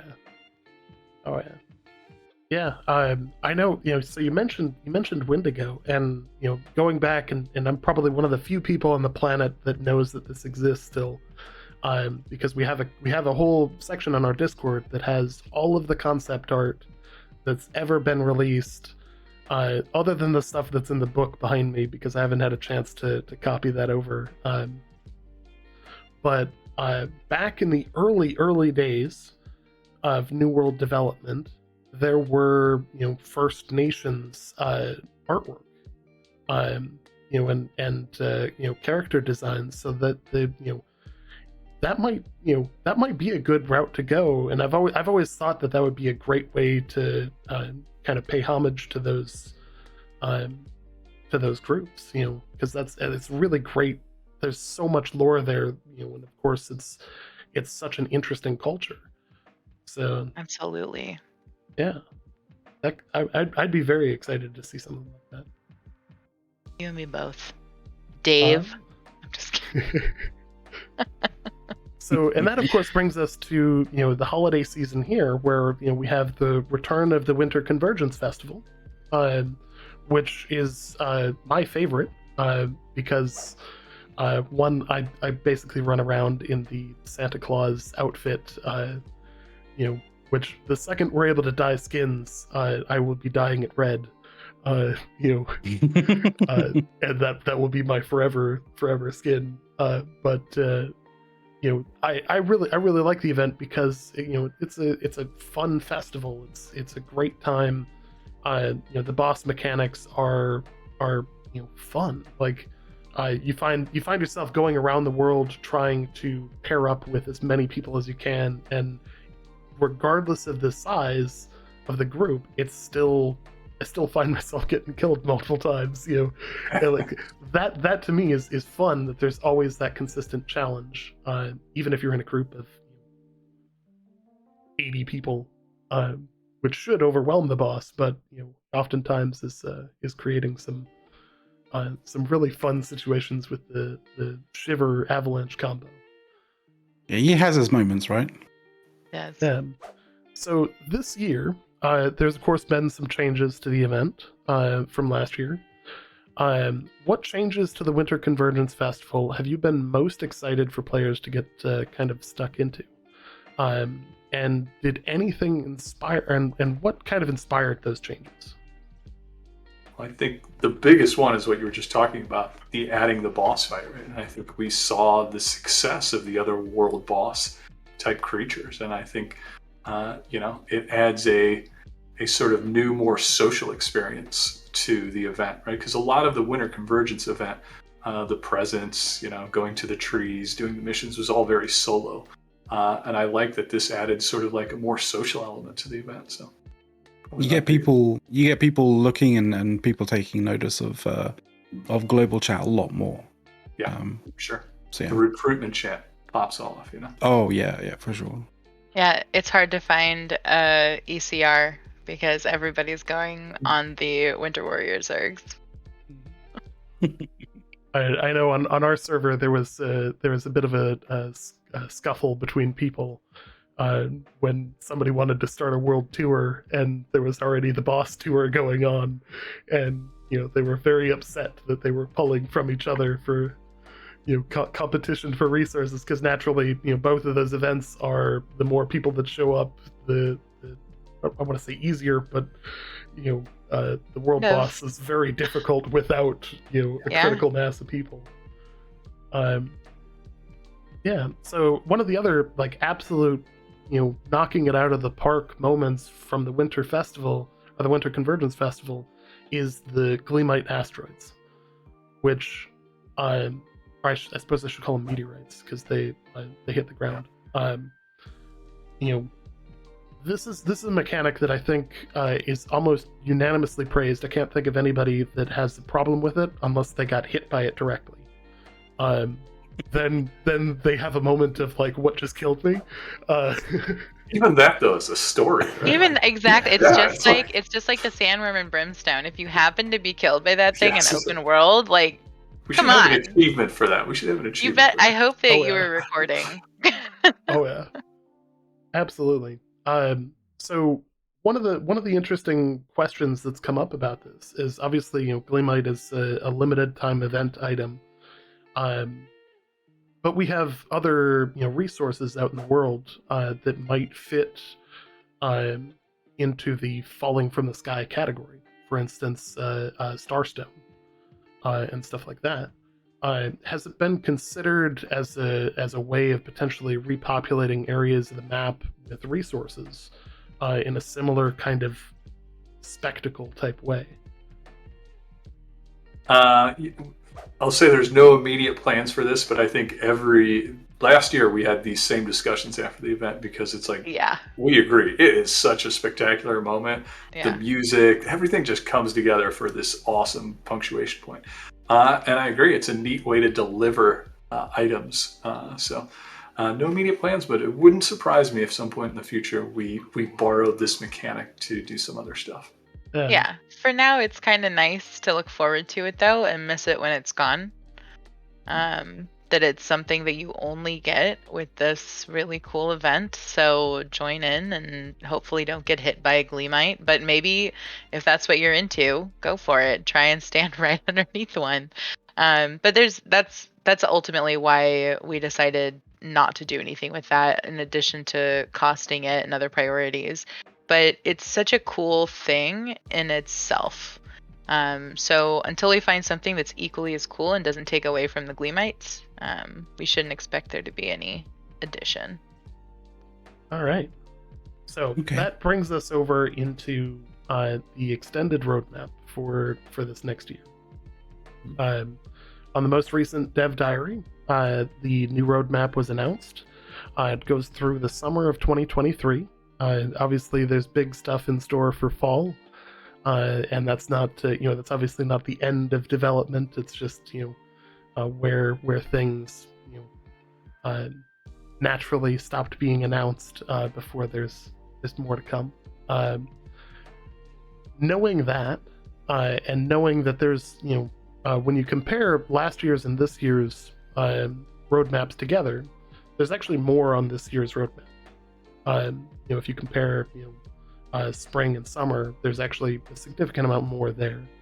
To each of you, and we'll start with Katy on this one, what do you think is the most important addition to New World that's on that list for summer or spring? From my roles, from my roles perspective, cross-world gameplay. Because it has such an impact on player migration patterns, that I would love to get that in, so that I have this new variable that will hopefully stave off some of those queue chasers, and keep them on their world so they can fight for territory in one spot. It's got to be cross-world for me. So I'm going to give two answers, because that's a cop-out.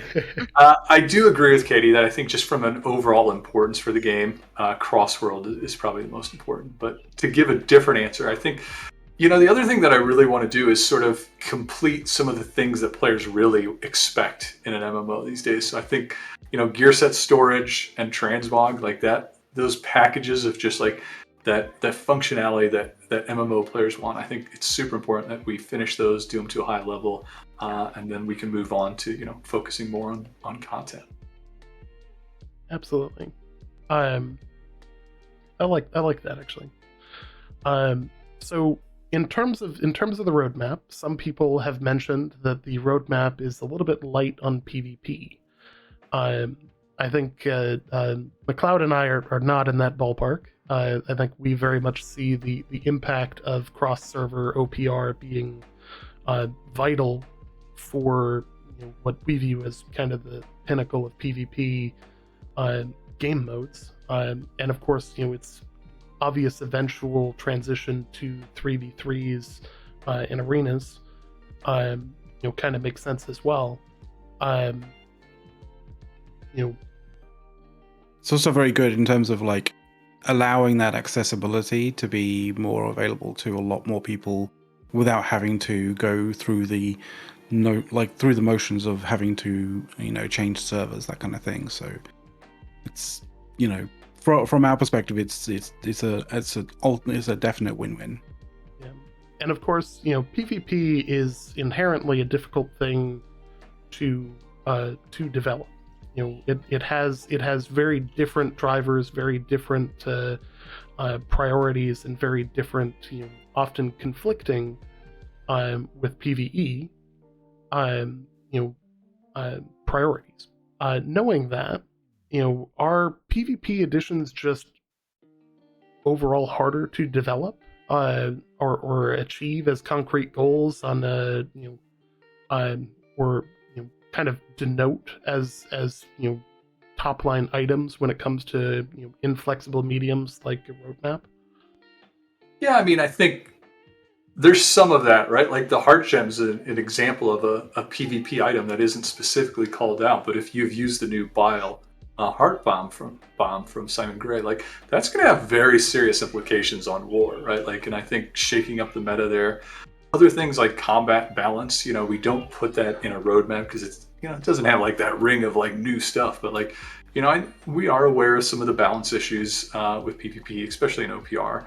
And some of the ranged, musket issues, like stuff like that is on our docket. We are looking at that and we're chasing that stuff, and we're working on it.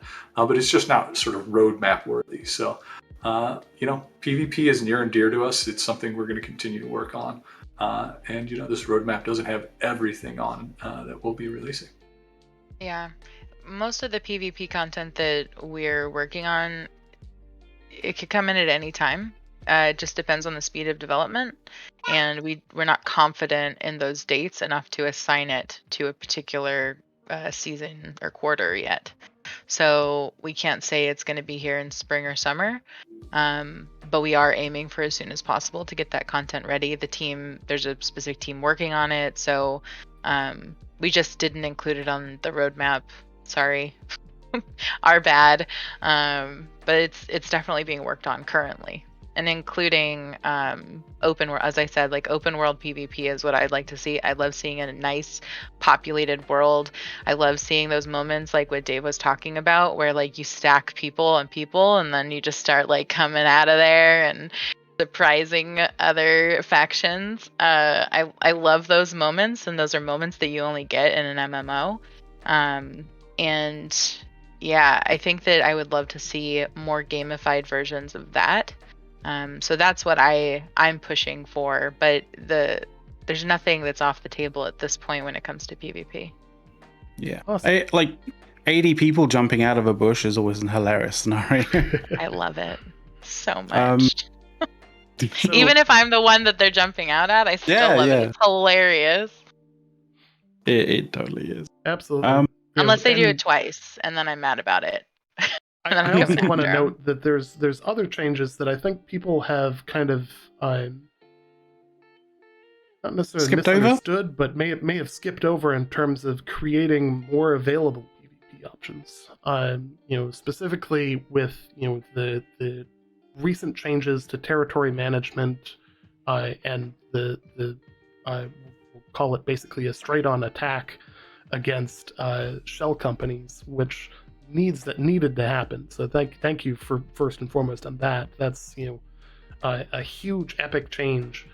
That could be potentially like a catalyst that actually generates more, open world PvP, right?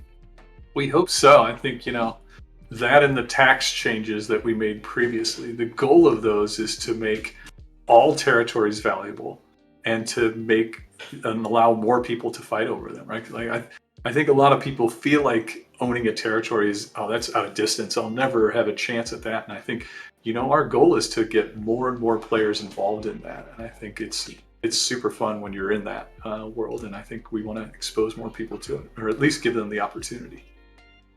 Absolutely. Shall we dive into following in on the income changes there? We've actually noticed a particular problem on our server. Initially, of course, when the tax, prior to the tax changes, I should say, the income from Windsward, for instance, was almost second to none. With Everfall and Windsward basically being first, second, and then everything else being distant third. Mm-hmm. We've come into an interesting situation where on a relatively low population server, the income from a specific territory is no longer enough to maintain the tier 5 structures in that territory. So keeping an upgraded settlement to enable endgame crafting has actually become very difficult. So are there any safeguards in place or being considered for low population servers that might not be bringing in the server-wide income necessary to sustain territory upgrades? Yes, I think we are definitely aware of that problem, and I think we're going to be tackling it from both hands. One on the income side, make sure we have solutions there that make it viable. But specifically on your question for crafting, that's something we're specifically looking at, like not making it as strict a rule that you need tier 5 to do endgame crafting, so that we can allow people to craft everywhere they want, but find other benefits for that. So that's something we're definitely looking into. Very cool. Very cool. Yeah, that change at in 1.8 was like seeing that. It's actually a really cool thing to have happen. So and then the other side of this is, of course, the PvP impacts. Going back to that, the change in wars. Basically saying you have to have a certain number of people in company for these wars, and only a minimal amount of mercenaries. Whether you're attacking or defending, the number is a little different. One of the great impacts of this is going to be that more people can get involved in wars.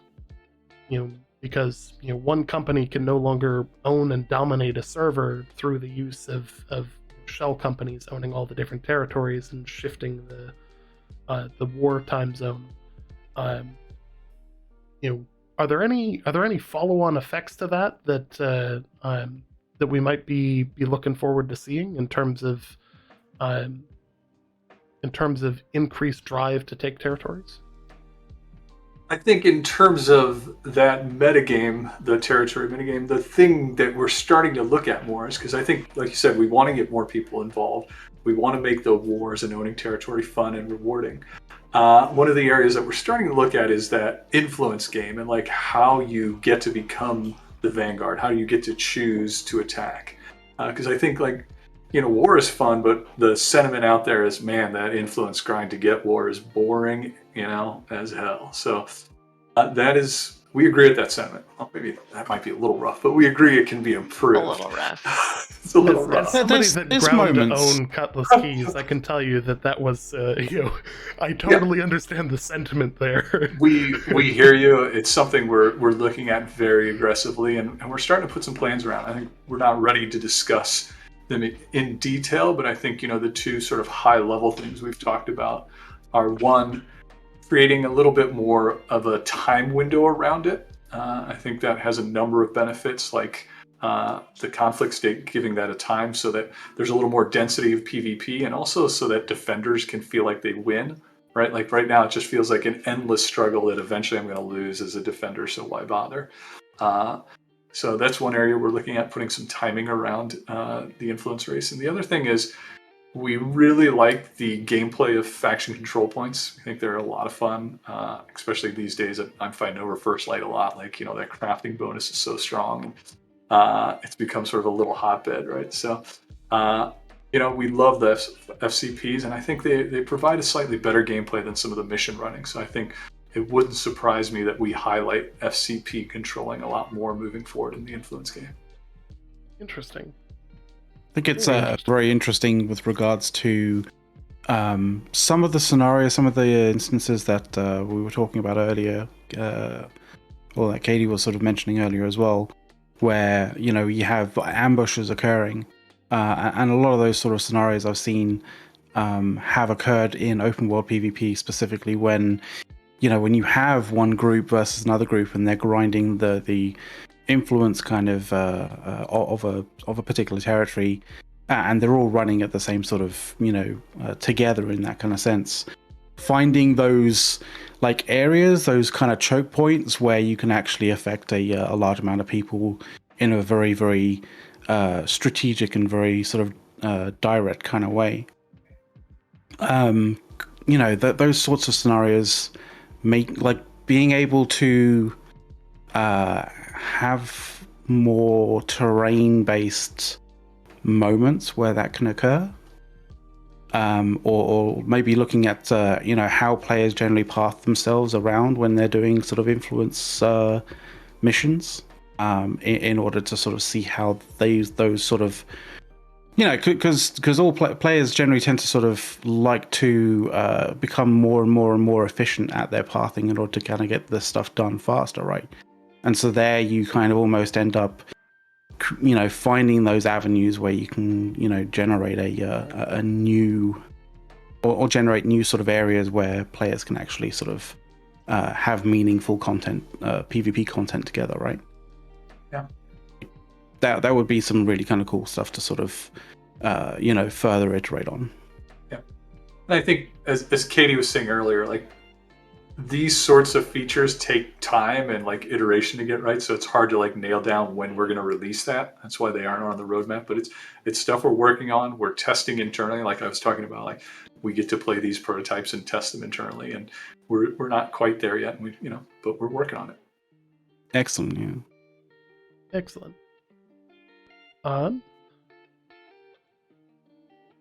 Sorry, I just want to double check something. So obviously the changes to the shell companies and all that are important changes, but also kind of the changes to the income becomes this what used to be you take 1 or 2 territories and you're now infinitely wealthy, is now a much more measured approach. Where do you see the balance point there? Where is a healthy amount of income coming off of a settlement broken by too much? Good question. I think everyone will have slightly different perspectives here, I think, which makes this a hard question to answer. I think it was, Katy used the porridge analogy earlier. Like, our porridge was too hot earlier. I think, it might be a little bit too cold now. And I think we need to find a little bit more of a middle ground. I think I think what it was doing previously, it was creating sort of a runaway escalation. And I think that is something is just unhealthy for the game. So we never want to get back into that runaway escalation point. But I think, we also we want it to be aspirational to own a territory, and we don't want it to feel like a burden, like, oh, I've got to pay out of my own pockets for stuff, right? And we know, high level wars are expensive, right? Like all those, mats that you need beforehand, all the potions and everything, it's expensive. So there's costs there. There's cost to upgrading the territory. We want to make, we want it to be a net positive to own a territory for sure. Yeah, we really felt like when we were owning Cutlass Keys, like we really felt the sort of like the burden almost of owning a territory in the sense that it wasn't producing that much of a healthy profit, because it wasn't sort of the happening kind of place to be when it came to a variety of different things, but especially when it came to market transactions, that sort of stuff. So it was very much a case of you got to a certain point of your territory development, and then it kind of stopped. Yeah, and was this on a fresh start world? No, this was before. This was way before. Closer to launch. We kind of had the issue of, you would go out and people would be, like, I was the governor for the company for the longest time, and you'd consistently get people going, "Can you put in another upgrade? Can you put in another upgrade?" And you're like, if I put in another upgrade, my upkeep cost is going to be more than I make on the territory by a lot. Yeah.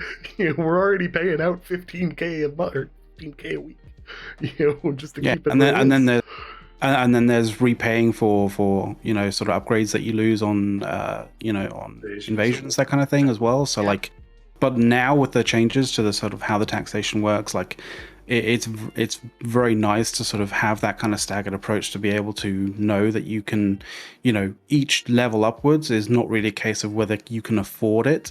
It's more a case of whether there's, the kind of the activity around.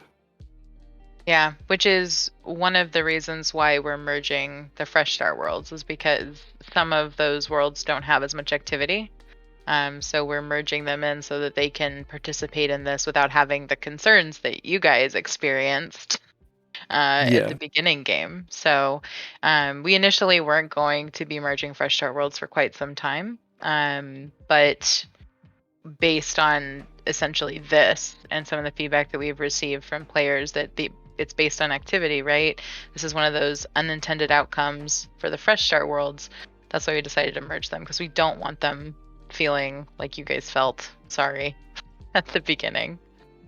It's okay. That's all right. We also managed to hold that territory for like a month and a half, so excellent. We were pretty happy about that. At a certain point, we were trying to give it away. Longest streak is one of the new items that will be added to the leaderboards at some point. Yep. So that'll be super fun. Amazing. You'll be immortalized. I held Cutlass Keys longer than any other company. Yeah. So as we kind of close in towards the end here, we have a couple more questions, and then we'll wrap things up. Of course, as content creators, we do feel it necessary to talk a little bit about the continued work between creators like ourselves and Amazon Games. Personally, we would love to thank you guys. Obviously, this has not been a short interview by any means. It's probably one of the more lengthy ones, and we really do appreciate the opportunity. And of course, the continued support of all sizes of creators out there is amazing and has been from the start. So I want to make sure that Amazon knows that we're incredibly happy as creators and love working with you guys. One of the parts of this is that we love, both McLeod and I come from a background of EVE Online, and we love talking with devs. We love meeting up and all that at various different events.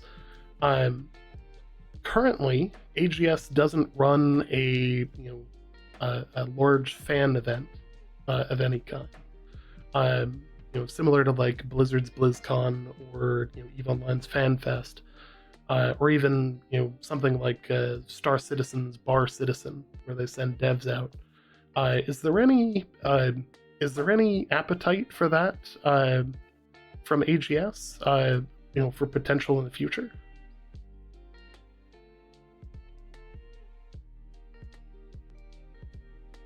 I don't know. Maybe. Where if that happens, we will attend. It is. I will grant you, it is kind of scary to meet like new players of of the same game, like IRL kind of thing. That is understandable, especially people, people who may have like. I don't know if that's because they've sent us to events before. Like we've gone to TwitchCon and PAX, and so they've sent us places. Okay. Not us, not Dave and I in particular, but they've sent devs to those events. So I don't think that's really what's in the way. I think that it's just timing. When's the best time to do it? And I'm not privy to those conversations. I don't think Dave is either. But if and when that's decided, we'll definitely be there. You'd be open to sort of that sort of stuff potentially. I mean, I'm open to it, yeah. Sure. But we're not the ones making those decisions. Yeah, clearly. Yeah, no, that's understandable. I mean, clearly. I mean, I didn't mean it like that. I didn't mean it like that. Like, that's understandable, considering. Yeah. So, on another topic, is there any chance that we're gonna continue to see, as I see you're sporting the Isabella T-shirt and that, is there any chance that we're gonna see more, real world merch anytime soon? Again, we don't really have the insight into that. I know that there have been conversations around it, and I know that with the Brimstone Sands release, they did update the store, and you can now get the sandworm on a bunch of different stuff, a zip-up hoodie or a regular one or a t-shirt. So I think they're going to be refreshing that, depending on what content we come up with. But I think you can send in like requests to like Amazon to get like more stuff. There's like a store page for us. I think that you can actually request like, can I get a hat? And then if there's anything that's out of stock, you can like say like, I want more of this, please. Interesting. I should need to find this. I have many requests to make. What are your Also- requests? Give me 3 of them. What are your top 3 requests? For one, baseball cap for sure. It's same. Okay. Number 2. Polos. Polos. Oh, very That's so sophisticated. regal. I like Wow. it. Where are Ooh. you going? So as somebody, You know? as somebody who works in an office building, I can tell you, I'm currently actually wearing the Chairman's Club shirt from Star Citizen. So rocking the polo So it's already. the business attire. It's the biz attire. Got it. Okay, what's number 3? So we have a baseball cap, a polo. I'd What go would with number the 3 front be? zip hoodie is always a good Front- option. I love a good front zip Yep. hoodie. Yep. That would Front be zip my hoodie is other definitely good. major one. I know they've Yeah, done yeah. the hoodie, but like the front zip is always the selling Some- point for me. Some Yeah. different colorings as well, because I think like most or pretty much almost all of the colorings on when it comes to apparel and stuff like that for New World is mostly black, if not all black. Yep. It would be really good if they had like a much more sort of diverse set of colors. That'd be really cool. Interesting. Yeah. I'll pass it along to the people that I know. Be like, these are the top 3. Awesome. So these last couple of questions here all revolve around kind of the if you don't ask, you don't get an answer. And I highly doubt that we're going to break any new Sometimes ground if you on ask, these, you still won't get an answer. We're expecting that with this. I think we would be remiss if we didn't ask. Are we ever going to get swimming? Ever. Oh, ever is a long time. Okay, think- it's a big table. It's we're using tables. It's a big table. I think swimming is not a high priority, and unfortunately, a lot of the world was built with water being sort of a gate. So, it's a decent chunk of work. I think swimming will likely come sometime down in the future, and when we do it, it'll probably tied to content that can use swimming. I could see that's when we sort of rip off the Band-Aid and put swimming in. Yeah, so All never right. say never. That's going to be our answer for swimming. All right. Unless it's will Fresh Start Worlds ever merge with Legacy, then I will say never. They're never Excellent. going to. Ever. So, and of course, now that we have sandworms, does that mean that we're also going to get sea serpents? I don't think those are related genealogically, so I wouldn't say it's off the table. I think Thematically, they Good are. answer. Never say thematically, never. I think if you look at our reuse, I think this would be an area where I could see clever reuse of that rig happening at some point in the future. All right. Nice. And then maybe a teaser towards something in the future here. I know mounts have been openly discussed and not necessarily announced as a date, but they've been announced that they are in progress. Has things like automatic pathing on roads for mounts been considered? Been considered? Yeah, it's been Because considered. we know that like when you're auto running on a road, like you get a speed boost. So we know that you guys have definitely been able to figure out like where roads are and where roads aren't. So Sneaky. the thought process there is that with a bit more mechanics and a bit more kind of tweaking and stuff, that maybe This is just like the sandworm to the serpent, isn't it? potentially yes. Kind of. Yeah, there's actually probably a little bit more that would go into automatic pathing for mounts than turning the sandworm into a sea serpent. It's a lot of work, so it's been considered, and we'll never say never, but it's not something that we're ready to share. It was worth a shot. Yeah, It's worth a shot. I love that you took the Yeah. shot. Yep. Fantastic. So, and of course, with that kind of wraps up all the questions that we have. I know both of you are like, "Oh, thank God!" This has been a bit of a marathon. We could keep talking for hours and hours and hours. But but obviously, you guys have lives, and we want to make sure that we respect your time as well. So, we want to thank you guys, both David and Kathy. Thank you. Katy, sorry. Oh no. Oh no. Oh no. 12 points at the end. Oh no. That's it. And I know your in-game name. Get ready for a 7-day penalty. JK. That would be my I first finally get one, too. finally get to catch up to him with on expertise. And I think, hey, likewise, we appreciate the long-standing support for the game. You know, like you said, pre-alpha days. Like, I think that's fantastic. That's awesome. Absolutely. Thank you guys very much. Absolutely. And, obviously there's a ton of topics that we wish we could have covered today. Hopefully in the future, we'll have more opportunities like this or other ones, to be able to pick your guys' ear about all the various comings and goings about New World. Potentially even different devs. That kind of thing, You didn't new like fresh us? faces, new fresh Heck, faces. We're getting booted already. Wow. You didn't even tell us how long this was going to take. We just showed up. We had no idea. And now you're telling us that you know what? That's it. Game over, man. So I do also want to thank Sky Shows and Greg Henninger for assisting in setting up this opportunity.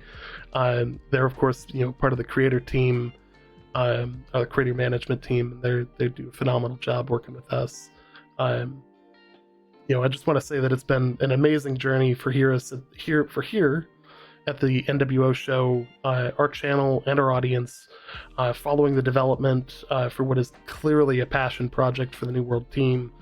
For at least the last 3 years as a show has been, just an epic roller coaster ride in game development. We want to thank our Patreons, our Twitch subscribers, our YouTube subscribers, all of those who are out there to support us over the years. And it can't be said enough. Thank you, Dave. Thank you, Katy, for everything you've done for the community, and to everyone else, and you guys, happy holidays. Likewise, thank you. And with that, as we always love to say, we'll see you in the New World.